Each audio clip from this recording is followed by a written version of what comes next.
Welcome to The Hypnotist, the show that gives you inside access to cutting-edge hypnosis with real clients facing genuine issues. Brought to you by the hypnotherapist demanded by celebrities, CEOs, and even royalty, Adam Cox. These recordings took place live from Adam's clinic in London's world-famous Harley Street. This podcast features powerful hypnosis, so do not listen while driving or operating machinery. This recording is not suitable for those with epilepsy or severe mental health issues. So, get yourself comfortable and enjoy today's episode of The Hypnotist. Hi, it's Adam here, and in this episode of The Hypnotist, you're going to be listening to a hypnosis session created for a client that had severe echoes of childhood trauma, but also very, very low levels of self-worth. And when I heard the background of this particular client, it was obvious where it came from. She grew up where she was an unwanted child in an unhappy relationship where a lot of the frustration that her mother experienced was taken out on her. And while that isn't fair, sometimes life isn't fair. But what's even less fair are the beliefs that can come from the behaviors, values, and decisions of others. And this is certainly what happened with this woman who a lot of her feelings of worthiness came from everything that she had known in her life. And the reason why childhood situations can be very, very difficult is that, of course, the memory can be a long, long time ago, but the beliefs and coping strategies that come from that can ripple over a lifetime. But if you change the perception, and there's really only two things you can really change when it comes to the past, the perspective and the meaning. So by changing the perspective, it can take on a different connotation, but it's that new meaning that you give to the past and what you do with that meaning that can then influence the emotions and all the decisions that follow. This was a woman that grew up in a household where there was physical abuse, emotional abuse, all the kind of abuse and witnessing absolute chaos, which then influenced, feelings of trying to escape and things like that. And the client mentioned that she was one child of what was meant to be two twins, that one of the twins miscarried. And that was useful information because it enabled me to introduce the concept of going back to the past, disassociated from the perspective of a twin that was never born, but if they were, probably would have offered a lot of protection, encouragement, support, particularly in such a chaotic environment. It's not designed to fix everything. What it's designed to do is to open up the possibility of hope and to release some emotions which were never the emotions of the client to begin with. That sadness, that anger, that shame were never theirs. It was thrust upon them. And by letting that go and replacing it with a feeling of resilience, hope, but also worthiness, then it sows a seed of an idea that actually, with a different perspective on the past, a new future is then possible. And that's all that hope is. It's the idea that something is possible. Because while it's not even possible, you would never attempt to make any progress towards that alternative future. If you're listening to this and you're struggling with what you feel is echoes from your past, perhaps childhood situations, and you feel like I might be able to work with you individually, there will be a link in the show notes where you can schedule a free consultation call. For now, though, find a quiet, comfortable place where you won't be disturbed. I'm not going to say enjoy this session. It's not an enjoyable session, but open your mind to either connections that might be relevant for you, and I think everyone would benefit from more worthiness, resilience, and hope. So look at it through that lens. So relax and open your mind to possible changes for you in this session.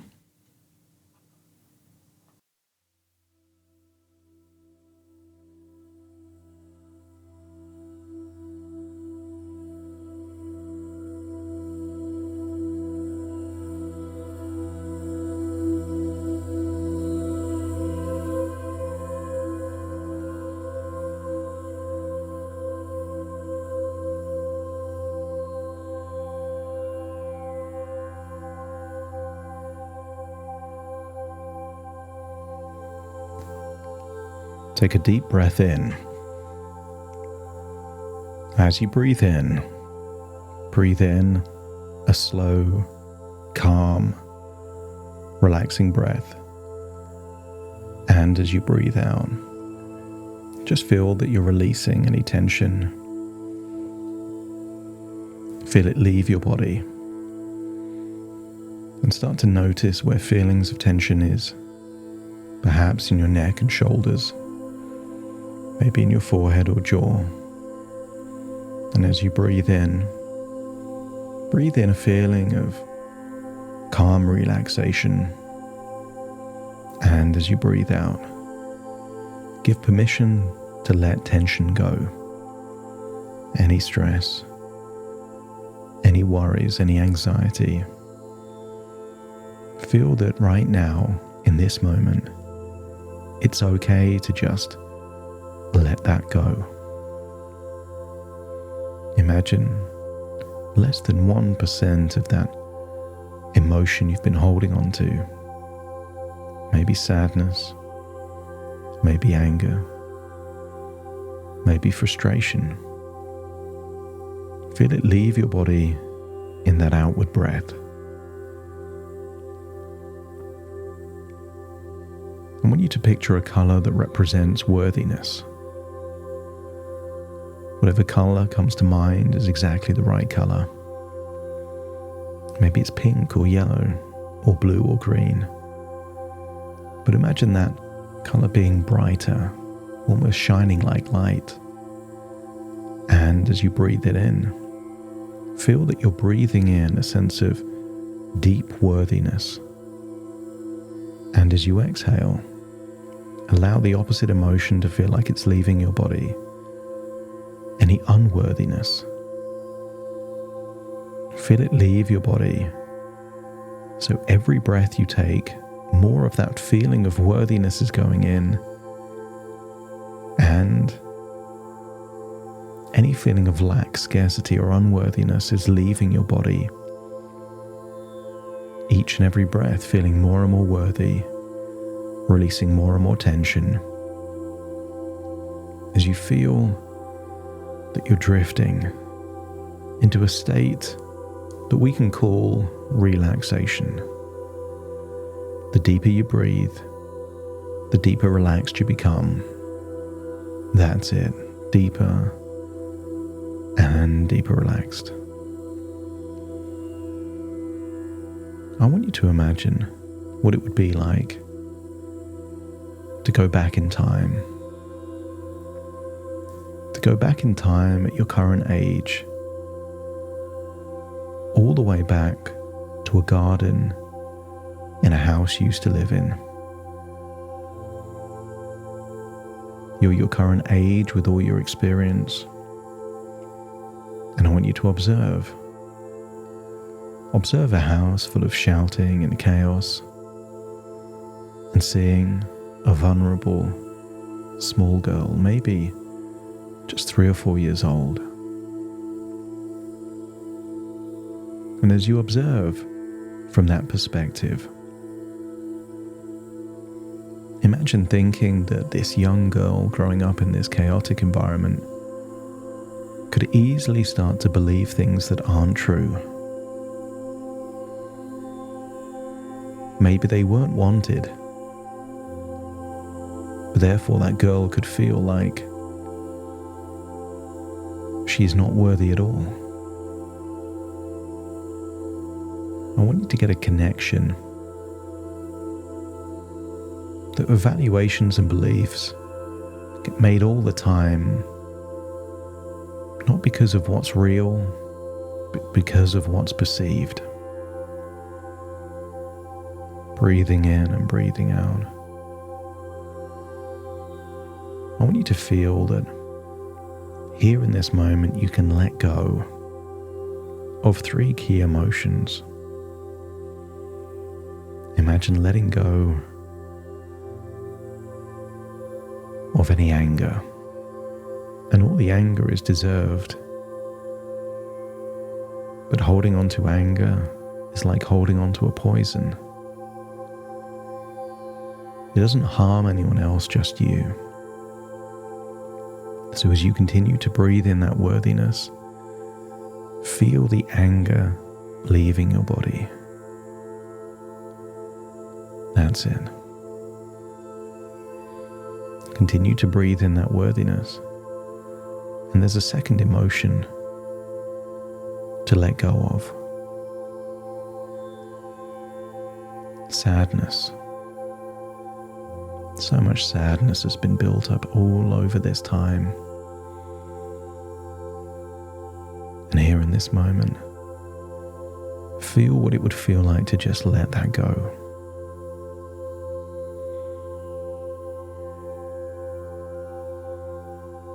You've cried so many tears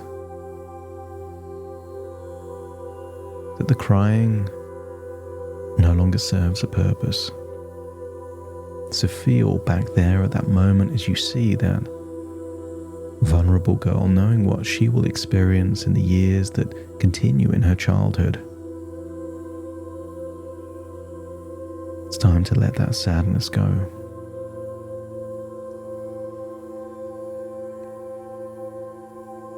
And there's one final emotion to let go as you just observe that child in their garden.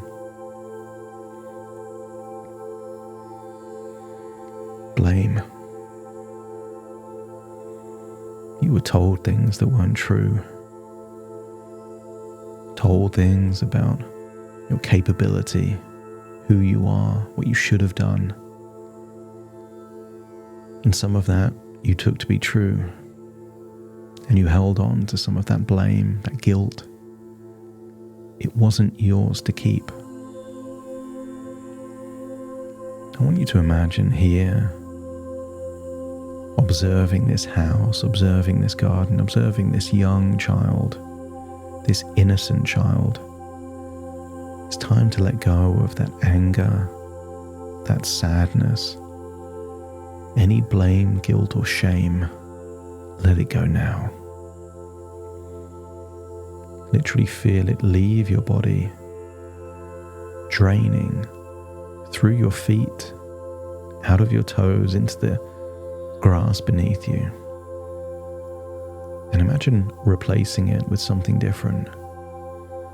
A feeling of worthiness, a feeling of relief, and most important of all, hope.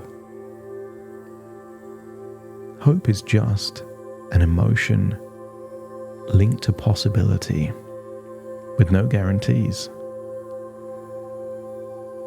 And I think at some point in the past you lost that hope. But as you let go of that anger, that shame, that guilt, that sadness, allow just enough space for a glimmer of hope. Maybe even something, a speck of dust. Allow it to sit within you, shining bright, a glimmer of hope. Breathe in and breathe out, and then imagine taking all your knowledge, all your life experience, and shrinking down to a 3-year-old or a 4-year-old.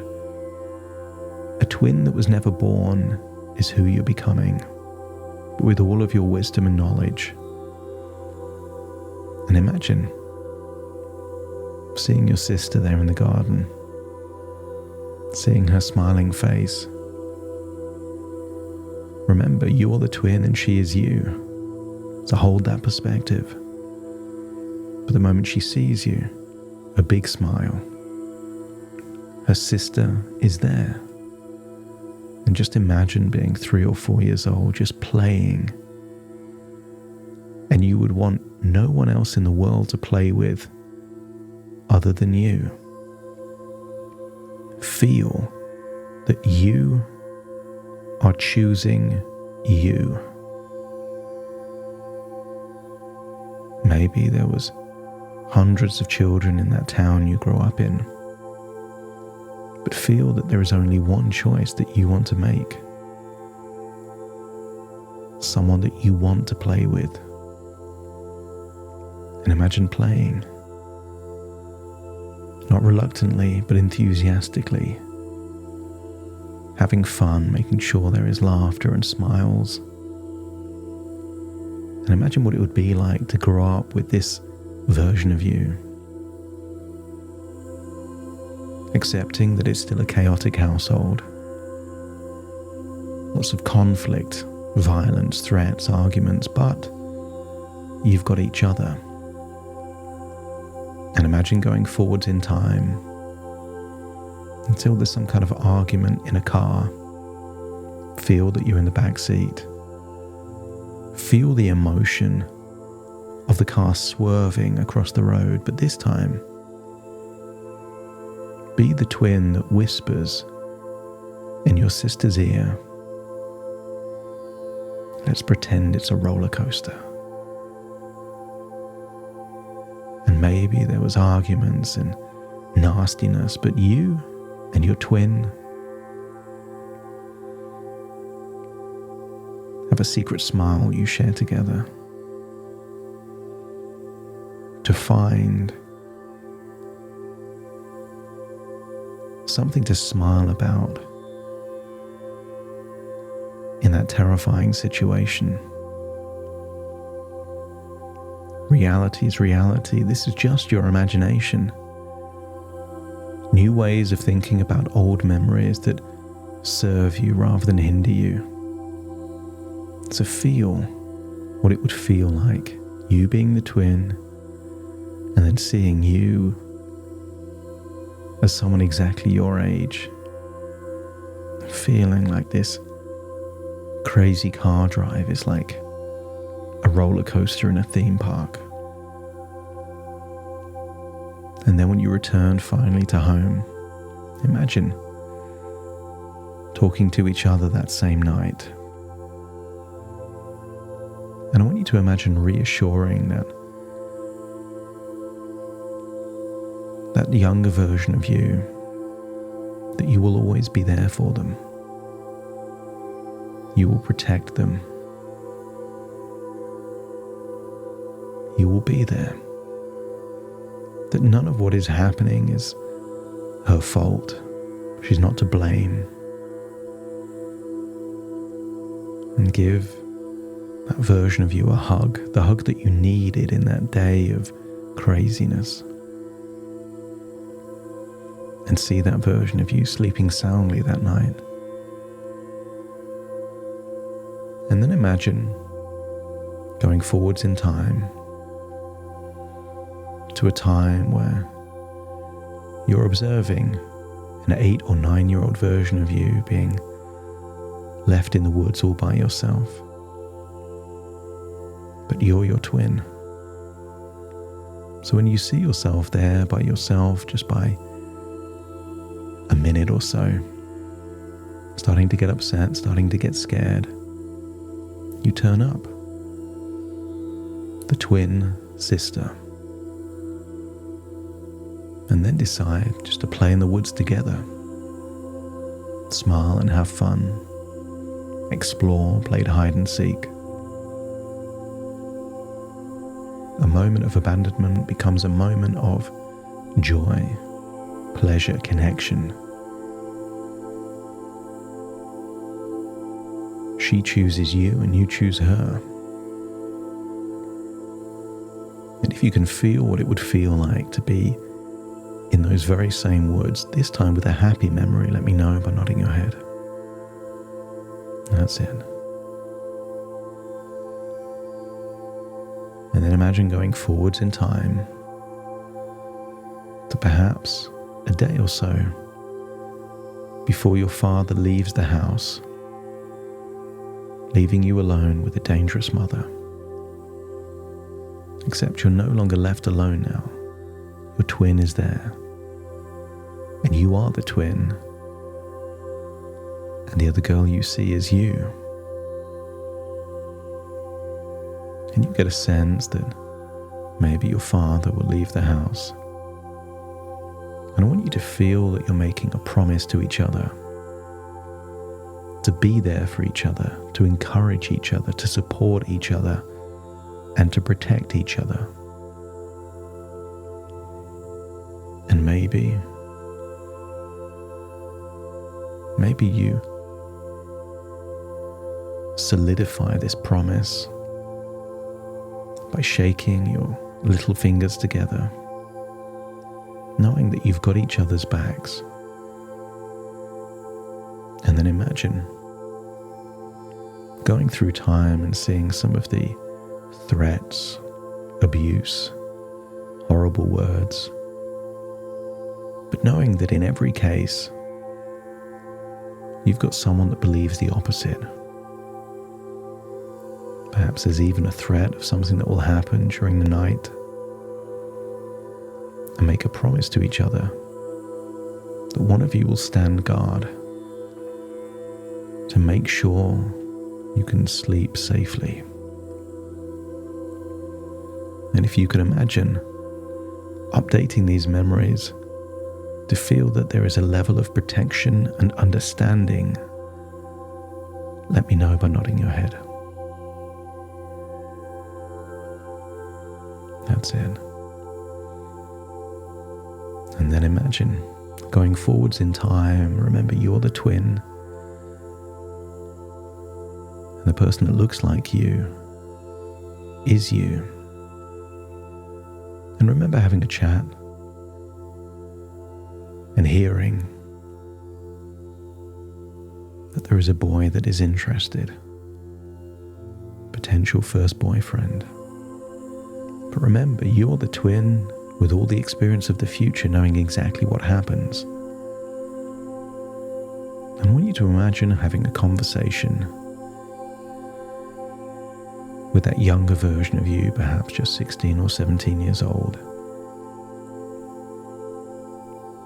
and give her the advice you needed at that young, vulnerable age. All the things that you needed to hear, feel yourself sharing and giving that information.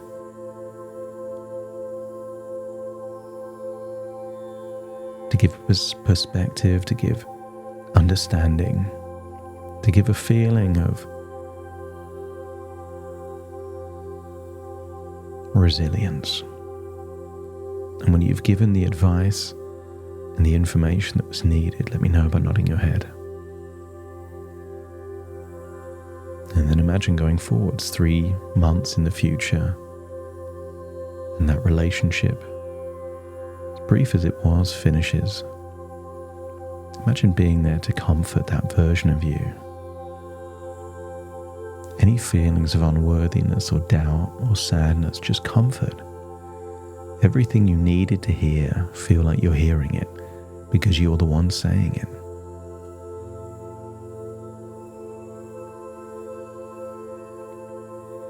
I want you to get a sense throughout your childhood. Imagine how it would have been different if there was someone there to support you, to encourage you, to listen to you, to hug you when you needed. That you can be the twin sister you never had. And I want you to feel that that might have influenced certain decisions. Maybe the shining knight was you. Maybe if you would have existed back then for you, you didn't need to run away to a family home to choose someone that seemed like they were interested. I want you to tell yourself back then, you are worthy. None of this blame and shame and guilt is yours to let go of it. None of this is your fault. And it may not be your fault, but it is your responsibility to play the cards you're dealt in the best way possible. I want you to imagine giving yourself 2 gifts back then. at the age of 16 or 17 that might help you through the rest of your life. One is resilience. Imagine giving yourself a glowing ball of energy that represents resilience, to give you a sense that you are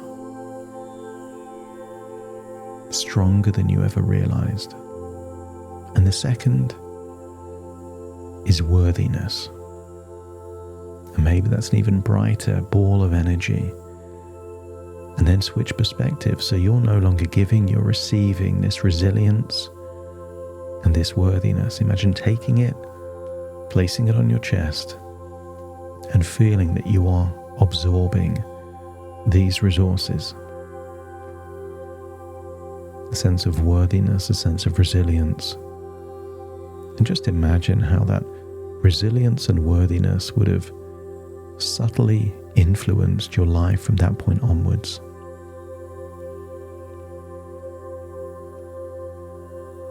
Things that you said yes to, maybe you'd say no to. Things you tolerated, maybe you wouldn't. You didn't need someone to save you. All you needed was to unlock the resources that were buried deep within, and feel that those resources are finally being awakened. Like a flower that's been hidden in a cupboard with no sunshine. That withered flower, imagine it getting water and sunshine for the very first time in a long time. That it doesn't take a lot for it to burst back to life and feel that glimmer of hope growing inside you, and follow that life all the way up to the present, continuing to see that worthiness and resilience slowly growing inside you.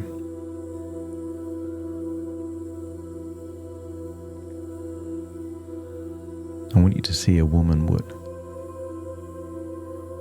wouldn't accept the scraps, the breadcrumbs, knowing she's worth more. I want you to see a woman that wants what she deserves or doesn't want anything at all. If she can't have what she deserves and is worthy of,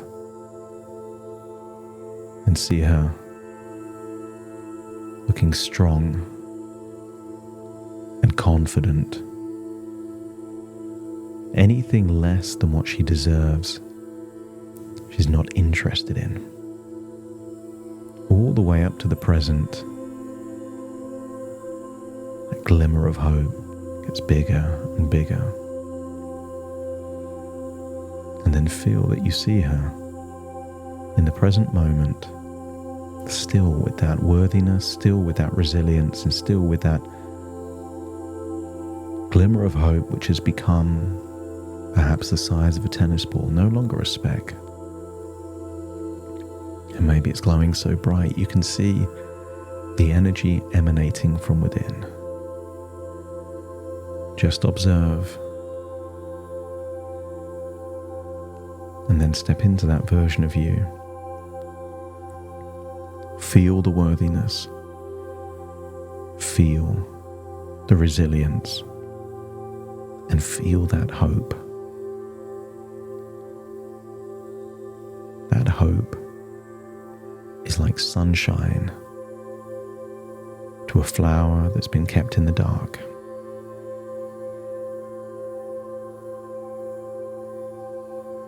Very soon I will count from 1 to 10 to awaken you, and when you awaken, you will feel that over the next few days, there will be different meanings given to past events through the lens of this resilience, worthiness, and hope. You'll start to see yourself less as a victim and more of a survivor a brave, strong woman, almost with a mentality that if you can survive what you've experienced, then you are unbreakable. You can survive anything. And don't be surprised if these thoughts get louder and more consistent. Breathe in through your nose and out through your nose. Wiggle your fingers, wiggle your toes, as I now count from 1 to 10. Starting to count 1, 2, 3, waking up. 4, 5, 6, more alert. 7, 8, open your eyes, open your eyes. 9, 10, wide awake, wide awake, wide awake.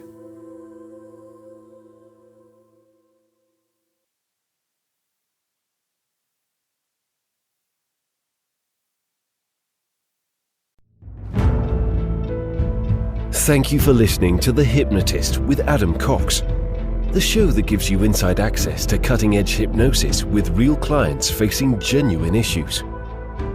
To automatically receive the latest episodes, please subscribe. If you'd like to support the show, please share this episode with just one friend you think it could help. And if this episode helped you, please leave us a 5-star review.